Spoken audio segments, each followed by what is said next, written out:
Bonjour. La télévision comme vecteur de l'enseignement scolaire, c'est pas une idée neuve. Figurez-vous que l'alliance entre la technique et le savoir existe depuis très longtemps. J'en veux pour preuve au cours des années 1930 avec la radio scolaire. C'est une nouveauté à l'intérieur de notre hexagone. Dans le même temps, l'ingénieur Henri de France poursuit ses travaux pour mettre au point la télévision. Pas étonnant d'ailleurs que le siège de France Télévisions se situe Esplanade Henri de France, justement dans le 15e arrondissement à Paris. C'est au cours de la Seconde Guerre mondiale que l'on voit la radiodiffusion venir en aide à l'enseignement par correspondance, par ce qui deviendra le CNED, le Centre national d'enseignement à distance.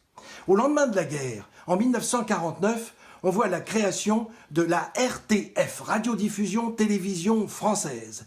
Quelques mois plus tard, toujours en cette année 1949, Pierre Sabag réalise le premier journal télévisé de l'histoire, avec autour de lui un pool de journalistes absolument incroyables, avec des noms comme Pierre Dumayet, Pierre Tchernia ou Georges Decaune. À cette époque-là, tenez-vous bien, en France, il n'existe que 3000 postes de télévision. Au début des années 1950, on trouve une section de la télévision française à vocation pédagogique. L'idée, c'est de réfléchir. On réfléchit au devenir de la télévision et comment cette télévision va pouvoir aider justement les enseignants, les élèves, leurs parents pour développer leur intelligence, évidemment. Et on voit le rôle de la télévision, comment elle est influente pour la jeunesse. En 1962 est créée la RTS, Radio-Télévision Scolaire, dirigée par Henri Dieuzède, un agrégé d'anglais.